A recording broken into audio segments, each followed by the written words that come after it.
Guys, आज की video में हम मैथ्स के उन प्रश्नों को सॉल्व करेंगे जो कई सारे गवर्नमेंट एग्जाम्स में पूछे जा चुके हैं। इन प्रश्नों से रिलेटेड प्रश्न भी एग्जाम्स में देखने को मिल जाते हैं। जिन प्रश्नों को सॉल्व करने में हमें 2 से 3 मिनट लगते हैं, उन्हें हम आज मात्र 5 सेकंड में सॉल्व करेंगे। तो इन प्रश्नों को सॉल्व करने की बहुत ही आसान ट्रिक आपको मिलने वाली है। तो गाइज, एंड तक वीडियो में मेरे साथ जरूर बने रहें। वीडियो अगर नॉलेजफुल लगता है तो वीडियो को लाइक जरूर करें। अगर चैनल पर आप पहली बार आए हैं तो चैनल को सब्सक्राइब कर ले, साथ में लगे हुए बेल आइकन को प्रेस कर ले ताकि नई वीडियो आपके पास पहुंचती रहे। तो चलिए स्टार्ट करते हैं वीडियो। पहला प्रश्न है, यदि किसी वस्तु को 550 में बेचने से उतना ही लाभ होता है जितना उसे 502 रुपए में बेचने से हानि होती है, तो उस वस्तु का क्रय मूल्य क्या है।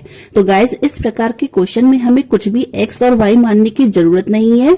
सीधा हम क्या करेंगे, अगर हमारे पास ऐसा प्रश्न आ जाता है जिसमें एक बार लाभ दे रखा हो और एक बार हानि दे रखी हो, तो हमें क्रय मूल्य निकालने के लिए क्या करना है, सीधा क्रय मूल्य क्या होगा आपका, जितना लाभ हो रहा है और जितना हानि हो रही है उन दोनों को ऐड करेंगे और उसके बाद उसे 2 से डिवाइड करेंगे। तो गाइज, इस प्रकार के क्वेश्चन में क्या करना है, सीधा क्रय मूल्य निकालने के लिए बोला गया है। तो क्रय मूल्य निकालने के लिए जितने में बेचने पर लाभ हुआ है, लाभ और हानि के प्रश्न में क्या करना है, अगर लाभ भी दे रखा है और हानि भी दे रखी है तो लाभ हानि के प्रश्न में क्या करेंगे, लाभ वाले रुपए को और हानि वाले रुपए को जोड़ते हुए उसे 2 से भाग कर देंगे। तो कितना हो गया गाइस, ये हो गया 2, 5 का 5 उतर गया और 5 5 10। ठीक है गाइस, 2 पंजे 10, 2 दूनी 4, 2 छंग 12, तो कितना हो गया 526 रुपए। तो गाइस, क्रय मूल्य क्या हो गया वस्तु का, 526 रुपए। हम इसको चेक भी कर सकते हैं, वस्तु का क्रय मूल्य है 526 रुपए। ठीक है, और वस्तु को 550 में बेचने से उतना ही लाभ होता है। ठीक है, अगर लाभ हुआ है तो लाभ कितना है, 550 में उसने बेचा है और वस्तु का क्रय मूल्य है 526। तो 526 को 550 में से सब्ट्रैक्ट कर देंगे तो कितना आ जाएगा, 10 में से 6 गया 4, 4 में से 2 गया 2, यानी कि 24 रुपए। ठीक है गाइस, तो लाभ कितना हुआ, 24 रुपए का लाभ हुआ।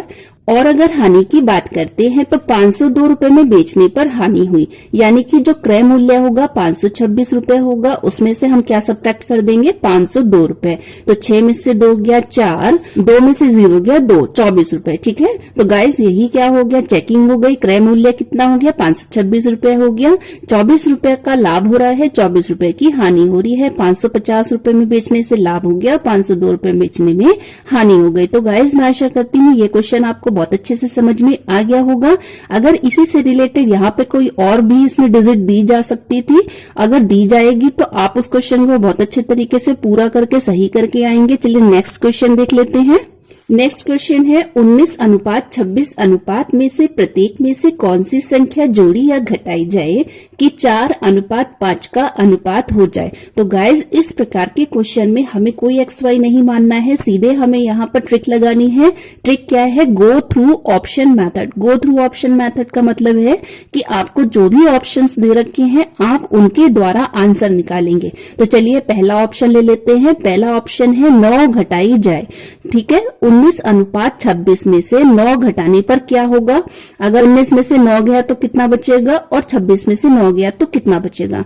19 में से 9 गया बचा 10 और 26 में से 9 गया कितना बचा 17। तो 10:17। ठीक है गाइस, अब क्या करेंगे, 8 जोड़ देंगे, दूसरा ऑप्शन लेंगे। दूसरा ऑप्शन क्या है, 19:26 में क्या जोड़ना है आपको, 8 जोड़ना। 8 जोड़ देंगे दोनों में, 19 और 8 27, 26 और 8 कितना हो जाएगा 34, यानी कि 27:34। तीसरा ऑप्शन देखते हैं, 9 जोड़ी जाए। 19:26 में अगर 9 जोड़ दिया जाए तो क्या हो जाएगा, 19 और 9 28, 26 और 9 कितना हो जाएगा 35, यानी कि 28:35।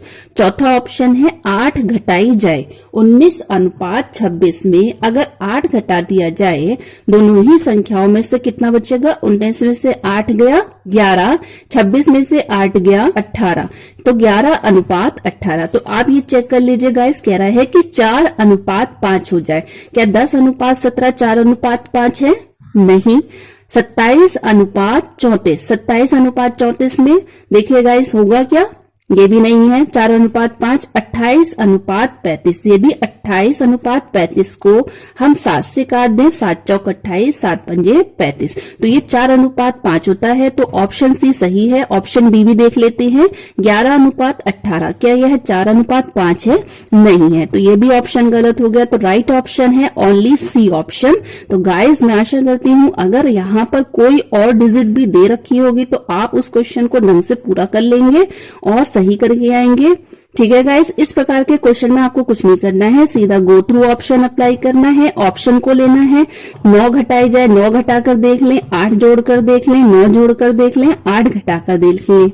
यूजली गाइज इन क्वेश्चंस में ऐसा होता है कि एक ही ऑप्शन सही होता है, मल्टी ऑप्शन सही नहीं होते हैं, केवल एक ही ऑप्शन सही होता है। तो आप यहाँ पर भी इसको छोड़ सकते हैं, आपको डी ऑप्शन देखने की भी जरूरत नहीं है। तो गाइज मैं आशा करती हूँ आपको ये क्वेश्चन बहुत अच्छी तरीके से समझ में आ गया होगा। चलिए नेक्स्ट क्वेश्चन देख लेते हैं। नेक्स्ट क्वेश्चन है, यदि a इज इक्वल टू 22 तथा b इज इक्वल टू 6 तो a square plus B square plus A B divided by A cube minus B cube का मान किसके बराबर है? तो गाइज यहाँ पर हम लोग सीधा क्या करते हैं, बहुत सारे स्टूडेंट्स ऐसा ही करते हैं कि a की वैल्यू रखेंगे, a का स्क्वायर करेंगे, फिर b की वैल्यू रख के b का स्क्वायर, फिर a b की मल्टीप्लीकेशन, इस तरह से करके बहुत लेंथी कर देते हैं। तो ये वैसे बेसिक मेथड है, पर गाइस हमें बेसिक मेथड अप्लाई नहीं करना है। हमारा मेन जो उद्देश्य है वो है कम समय में ज्यादा प्रश्नों को सॉल्व करना, तभी सिलेक्शन निश्चित है।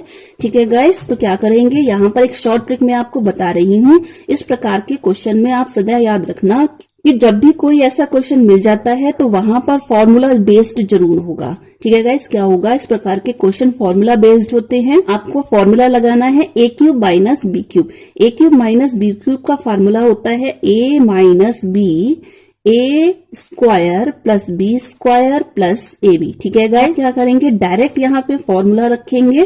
फॉर्मूला रखेंगे तो क्या बचेगा, square plus B square plus A B by B divided by A minus B A square plus B square plus A B. आप डायरेक्ट माइंड में भी इसको कट कर सकते हैं गाइस, इसको इतना लंबा चौड़ा लिखने की जरूरत ही नहीं है।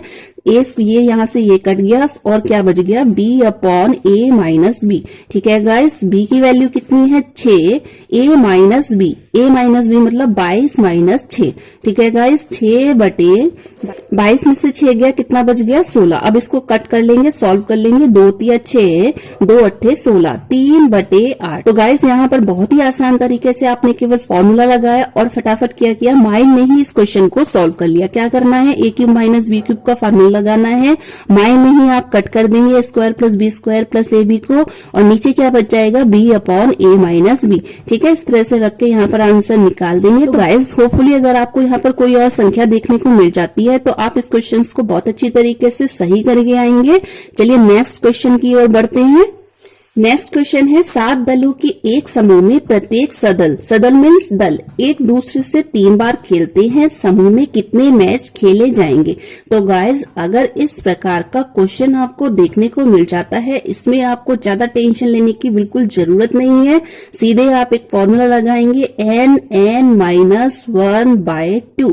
ठीक है, n यहाँ पर क्या है, दलों की संख्या है, मतलब कि 7। ठीक है, 7 में से 1 गया 6, कितना बच गया, 7 गुणा 6 बटे 2, 2 तिया 6, 7 तिया 21। ठीक है गाइस, अब ये जो 21 है तो ये 21 केवल एक बार खेलने की संख्या है। यहाँ लिखा है एक दूसरे से 3 बार खेलते हैं। ठीक है गाइस, तो यहाँ पर अगर एक बार खेलते हैं तो 21 आएगा, और अगर 3 बार खेलने की बात कर रहा है तो 21 को 3 से मल्टीप्लाई करना पड़ेगा। तो कितना हो गया, 3 एकम 3 और 2 तिया 6। ठीक है, तो 63 बार समूह में मैच खेले जाएंगे। ऑप्शन सी बिल्कुल सही है गाइस। इस प्रकार के क्वेश्चन में आपको ये भी कह सकता है कि 10 आदमी एक पार्टी में एक दूसरे से हाथ मिलाते हैं तो एक दूसरे से कितनी बार हाथ मिला, इस प्रकार का क्वेश्चन भी पूछ सकते हैं। तो गाइस सीधे क्या करना है, फॉर्मूला लगाना है। अगर यहाँ पर 4 लिखा होता तो आप 4 से मल्टीप्लाई कर देते। अगर 7 दल की जगह पर यहाँ पर 10 दल होते या 10 टीम होती तो क्या करते, 10 गुणा 9 बटे 2। ठीक है गाइस, तो मैं आशा करती हूँ ये क्वेश्चन आपको बहुत अच्छी तरीके से समझ में आ गया होगा। बहुत ही आसान क्वेश्चन है, तो इस क्वेश्चन को बिल्कुल ही सही करके आना है। 5वां क्वेश्चन है, किसी वस्तु के मूल्य में 50% तथा 50% की दो क्रमिक छूटों के बाद नेट छूट प्रतिशत में कितनी होगी। तो गाइज इस प्रकार का नेट छूट प्रतिशत वाला क्वेश्चंस एग्जाम्स में देखने को बहुत मिल जाता है। तो गाइज इस प्रकार के क्वेश्चंस में आप ये नहीं सोचेगा कि हमें 50% तथा 50% की दो क्रमिक छूटें मिली हैं तो वस्तु हमें फ्री में मिल जाएगी। बहुत से स्टूडेंट्स क्या करते हैं, बी ऑप्शन को तुरंत ही ऑप्ट कर लेते हैं कि हमें 50% यानी कि 100% की छूट मिल गई है तो वस्तु की नेट छूट में प्रतिशत कितना होगा, 100%। तो गाइज यह सही तरीका नहीं है नेट छूट प्रतिशत में निकालने का। देखिए क्या करना है, आपको सबसे पहले विक्रय मूल्य निकालना है प्रतिशत छूट के बाद में। मान लीजिए जो आपका वस्तु है, वस्तु का मूल्य है 100 रुपए, तो 100 को इस तरह से लिख लेंगे। फिर इसमें छूट दी गई है, पहले दी गई है 50% की, इसलिए 50/100 लिख लेंगे। फिर उसके बाद दूसरी छूट दी गई है, वो भी 50% की है, वो इस तरह से इसको लिख लेंगे। तो अब इसे हम सॉल्व कर लेंगे। सॉल्व करने के बाद 0 से 0 गया, 0 से 0 गया, यानी कि जो 25 रुपए है वो अब क्या है, वस्तु का मूल्य है। पहले वस्तु 100 रुपए की थी, अब क्या है 25 रुपए की है। तो नेट छूट में प्रतिशत कितना हो गया, नेट छूट अगर हम प्रतिशत की बात करें तो अगर 100% है तो अब क्या हो गया है 25%, यानी कि 100 रुपए की चीज 25 रुपए में मिलने वाली है।